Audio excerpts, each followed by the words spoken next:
Confucius est aujourd'hui considéré comme un sage, comme le sage de la Chine, comme le philosophe chinois par excellence. Mais il a passé une grande partie de sa vie, on l'oublie peut-être, à être ignoré, voire méprisé par certains de ses contemporains. Ce qui fait que nous, lecteurs de la philosophie ou des sagesses, nous avons souvent l'impression que les sages de l'histoire sont sortis un petit peu de l'histoire comme on sort de la cuisse de Jupiter, et que leurs degrés de sagesse ont été reconnus immédiatement.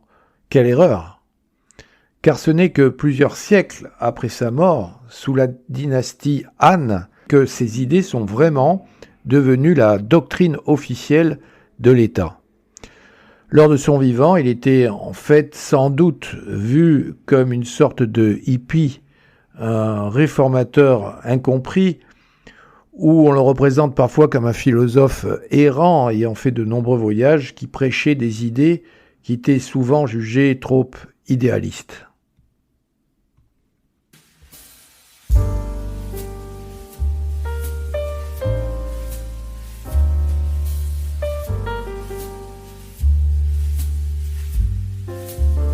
JM Analysis, un autre regard.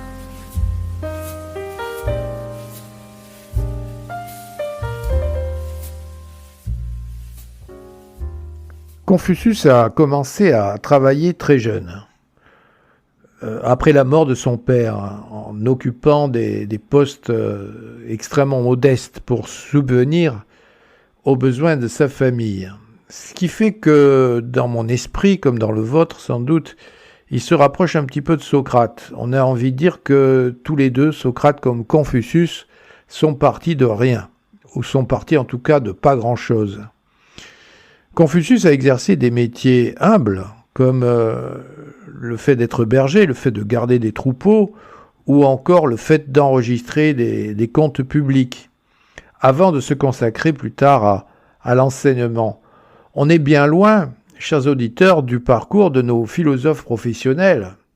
On n'a pas beaucoup parmi nous de bergers ou d'employés de poste qui sont devenus des sages reconnus ou des enseignants respectés, peut-être à l'exception de Bachelard.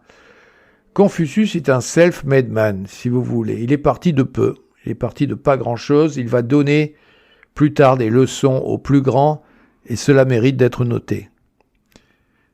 Et j'aimerais commencer par sa philosophie morale, parce que la philosophie morale de Confucius, elle est particulièrement rigoureuse. Dans sa jeunesse, il a forgé cette idée que la vertu ne dépend pas de la naissance, mais que la vertu dépend de votre effort, de l'effort personnel. Et ça, c'est une très belle idée, c'est une idée fondamentale. Parce que dans cette Chine où la naissance et le rang vous placent immédiatement en haut ou en bas de l'échelle, Confucius arrive et dit au monde entier, eh bien le critère absolu, c'est la vertu, c'est-à-dire ta capacité de faire le bien, tout simplement. Ce qui fait que Confucius, on va le voir, croyait fermement en l'importance de l'éducation et en l'importance de l'éducation pour tous. Quand je dis pour tous, je vous dis, quelle que soit votre classe sociale. Et d'ailleurs, on rapporte qu'un jour, un paysan s'était rapproché de lui, un simple paysan chinois, qui était venu lui demander s'il pouvait suivre son enseignement. Les disciples de Confucius étaient un peu surpris de la demande qui venait d'un homme aussi simple qu'un paysan. Et ils ont donc demandé à Confucius s'il accepterait cet homme, avec un peu d'inquiétude. Et le maître Confucius a répondu que le savoir ne doit pas être gardé uniquement par les nobles, mais partagé avec tous ceux qui le désirent.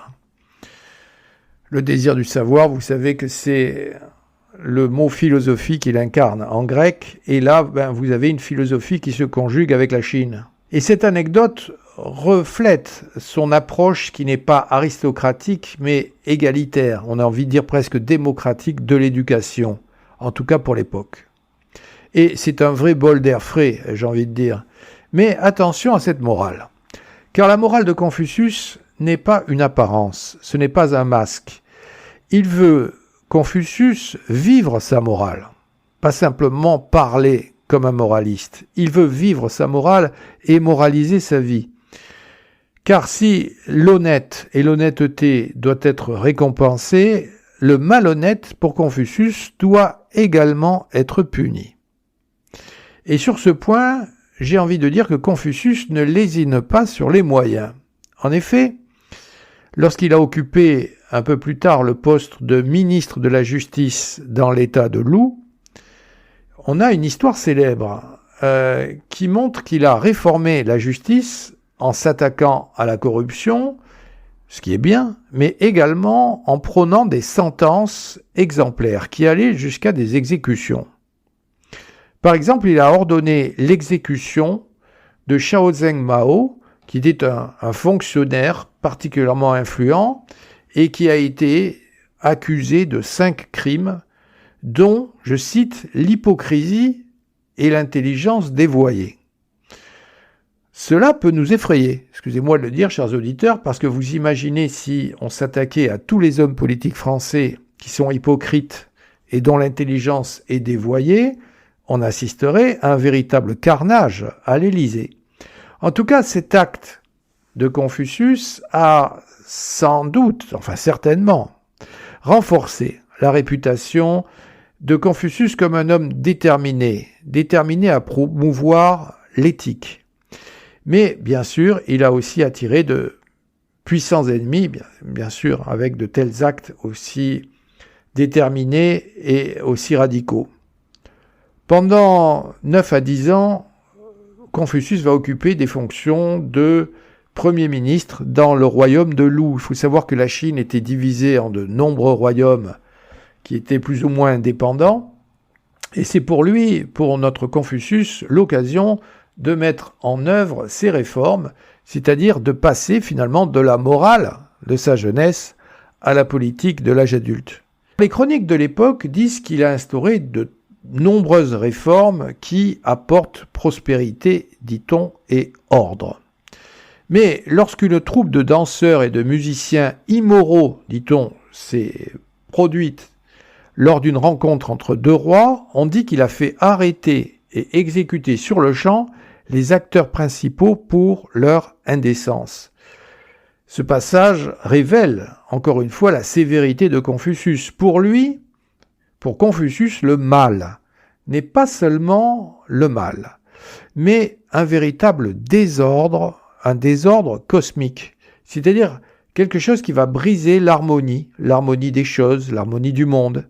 Il faut donc être particulièrement sévère pour lui envers la débauche et montrer la nécessité de maintenir un ordre moral très strict, même on le voit dans le divertissement. À cette époque, Confucius considère que l'humanité n'est rien d'autre qu'une grande famille, dont lui, Confucius, veut être l'instituteur. Mais il n'est pas le seul à vouloir réformer l'humanité. Il n'est pas le seul à vouloir instaurer la sagesse à grande échelle en Chine. En effet, à son époque, existe un autre philosophe d'envergure, Lao Tzu, et la légende nous dit que les 2 hommes se sont rencontrés.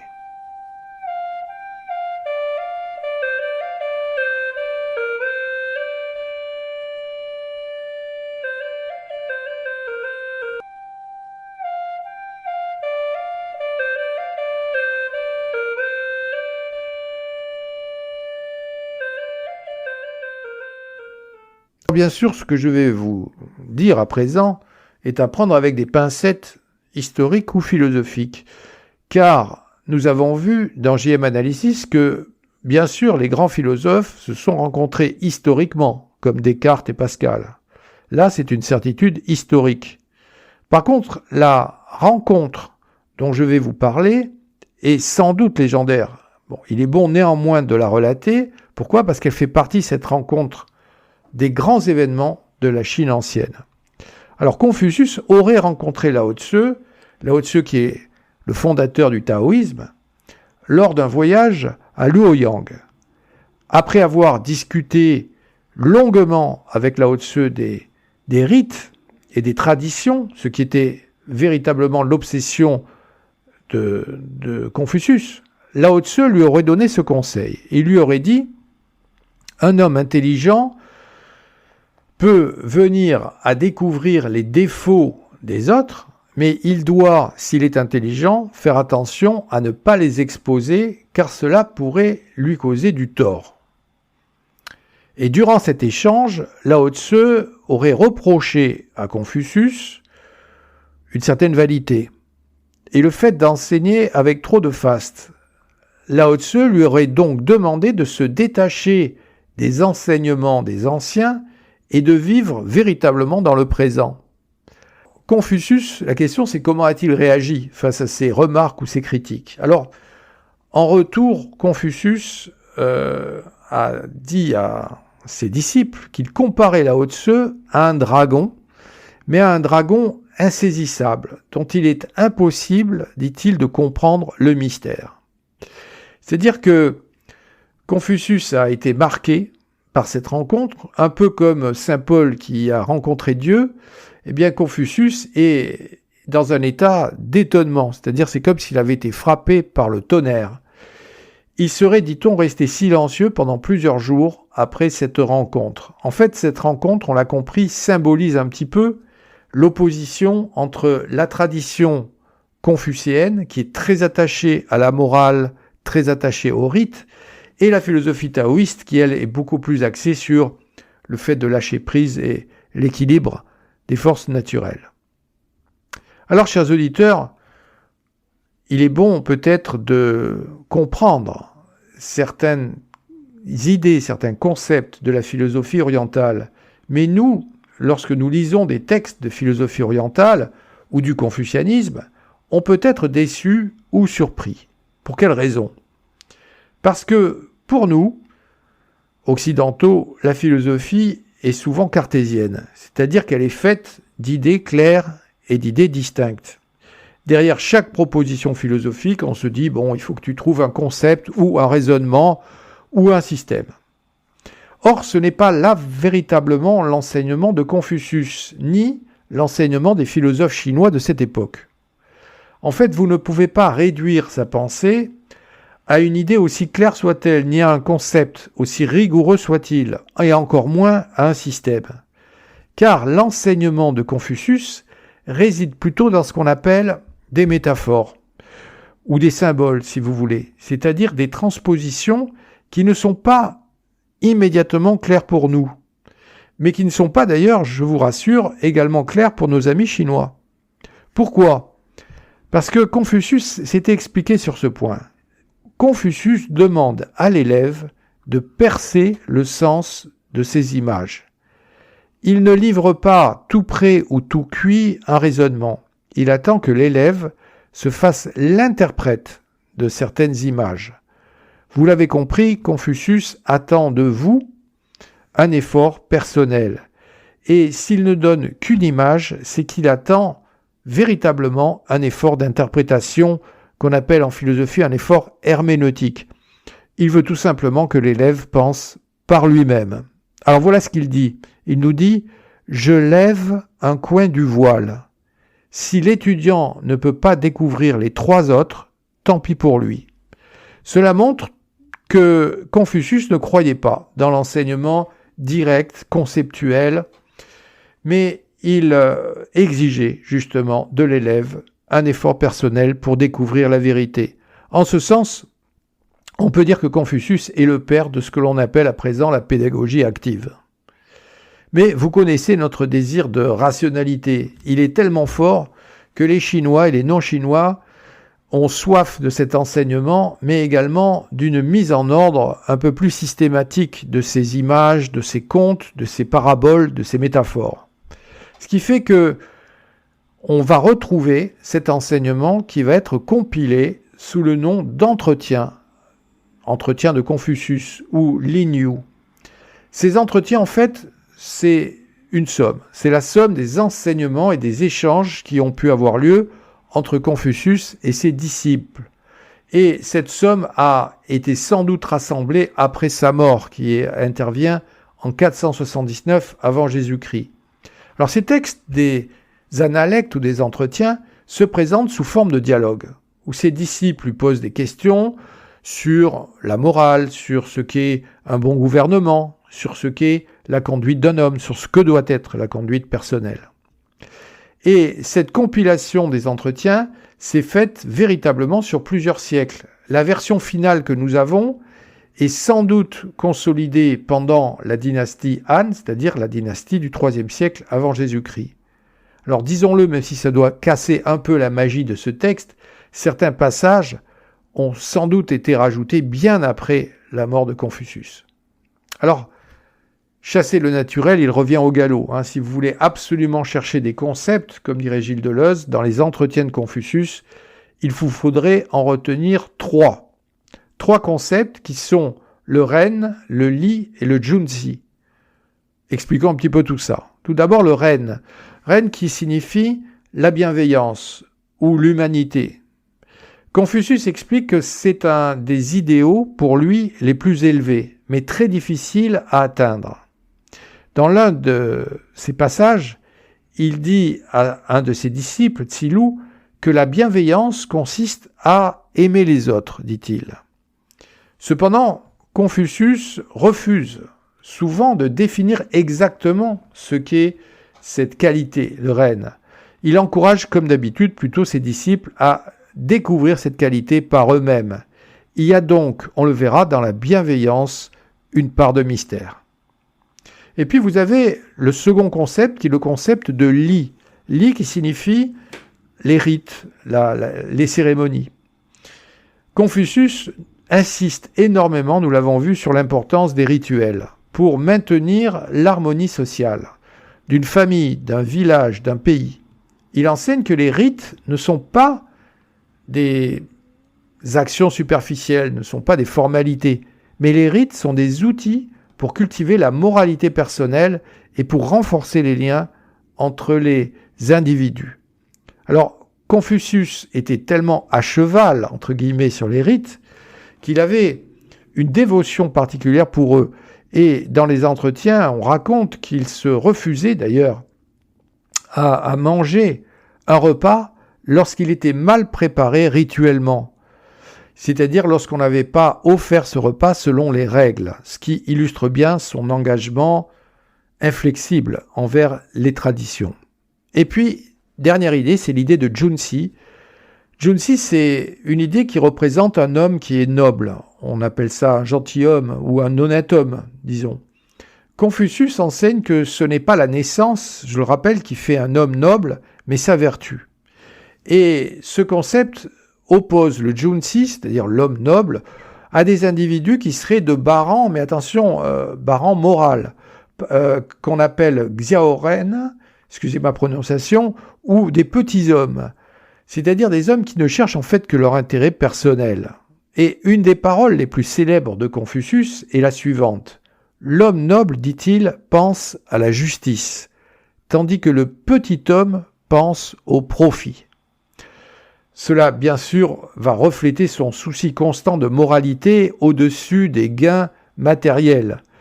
Alors bien sûr, on se dit qu'un peu de confucianisme dans la vie politique française ne ferait pas de mal, un peu plus de vertu, un peu moins d'égoïsme, mais visiblement, nous en sommes bien loin, nous sommes bien loin de la Chine de Confucius. Les entretiens ont joué un rôle très important dans la diffusion, bien sûr, des idées de Confucius, non seulement d'ailleurs dans la sphère de la moralité, mais dans la sphère de la politique. Car Confucius croyait qu'un gouvernement vertueux était essentiel pour une société harmonieuse. Il enseignait qu'un souverain doit gouverner par l'exemple moral et non pas par la force. Et dans un passage célèbre, d'ailleurs des entretiens, il déclare ceci, « Guider les gens par des lois et chercher l'uniformité par des châtiments, ils éviteront les punitions. Mais ils n'auront pas de honte. Guidez-les par la vertu et ils auront honte de mal faire. » On le voit, Confucius n'est pas un homme de pouvoir, et c'est d'abord un moraliste qui est souvent consulté par les souverains pour ses conseils. Et à un moment de sa vie, le duc de Qi lui a demandé comment gouverner, quel est le secret d'un bon gouvernement. Et Confucius va répondre avec une fameuse leçon qu'on appelle Zhengming en chinois, ce qui signifie la leçon sur la rectification des noms. Il nous dit un roi doit être un roi, un ministre doit être un ministre, et chacun doit correspondre à son rôle dans la société. Alors que veut-il dire par là? C'est que pour Confucius, chaque homme, qu'il soit politique ou pas, un homme, un roi ou un paysan, chaque homme a une responsabilité qui vient de votre nom. Le nom qu'on va vous donner, c'est-à-dire votre place dans la société. Par exemple, si vous êtes enseignant, vous devez tout faire pour rendre les hommes meilleurs. Ou vous n'êtes pas un enseignant. Vous ne méritez pas votre nom. Si vous êtes médecin, vous devez donner des conseils pour le bien-être du corps. Ou vous n'êtes pas un médecin.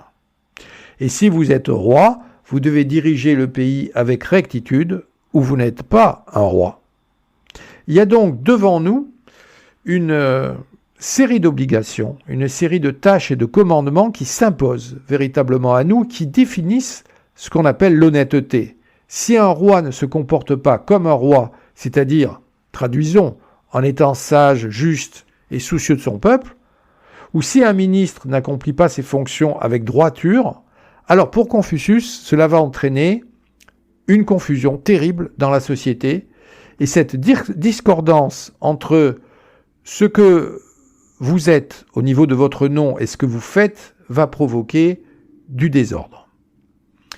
Les enseignements de Confucius ont donc non seulement façonné la politique, mais également, il faut savoir, l'école. En effet, les systèmes des examens impériaux en Chine, qui duraient plusieurs jours et qui permettaient aux jeunes hommes de toutes les classes sociales de prétendre à des postes dans l'administration, ont été influencés également par Confucius. Alors je dois dire que souvent, nous entendons parler de la méthode de Singapour ou le système d'enseignement qui viennent de Corée ou de Chine. Nos technocrates pensent souvent un peu naïvement que l'on pourrait importer facilement ces méthodes avec un coup de baguette magique. Mais le secret de ces pays tient également dans l'héritage de Confucius, c'est-à-dire dans la pratique de la mémorisation, dans la pratique du travail scolaire de grande ampleur et des valeurs familiales qui incitent au respect de la règle. Alors les candidats à l'époque de la Chine ancienne, les candidats devaient mémoriser des textes confucéens et prouver leur compréhension des principes moraux de Confucius. On dit qu'un candidat avait passé 20 ans à préparer ses examens et lorsqu'il a échoué pour la 4e fois, il a attribué son échec non pas à un manque de connaissances, mais à une mauvaise interprétation des valeurs de reine. Rappelez-vous ce concept de bienveillance qui est un peu mystérieux.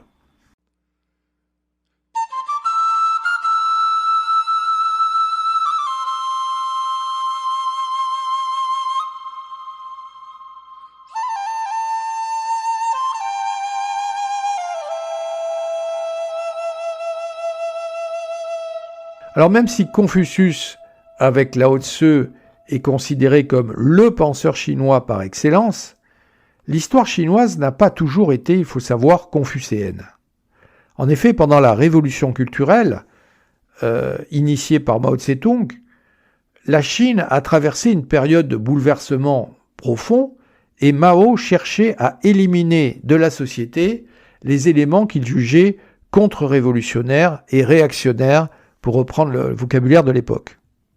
Cela incluait non seulement des personnes, mais également des idées et des traditions millénaires, notamment les enseignements de Confucius. Mao considérait Confucius comme un symbole du passé féodal de la Chine, qui était lié, pour lui, à une élite conservatrice et patriarcale. L'objectif de la révolution culturelle était en fait de purger la Chine des valeurs traditionnelles et des influences bourgeoises pour rétablir un esprit qui devait être purement révolutionnaire et socialiste. Alors comme les enseignements de Confucius étaient souvent centrés sur l'ordre, la hiérarchie, la piété filiale, la soumission au rite, tout cela était perçu comme contraire à l'esprit égalitaire et révolutionnaire de Mao.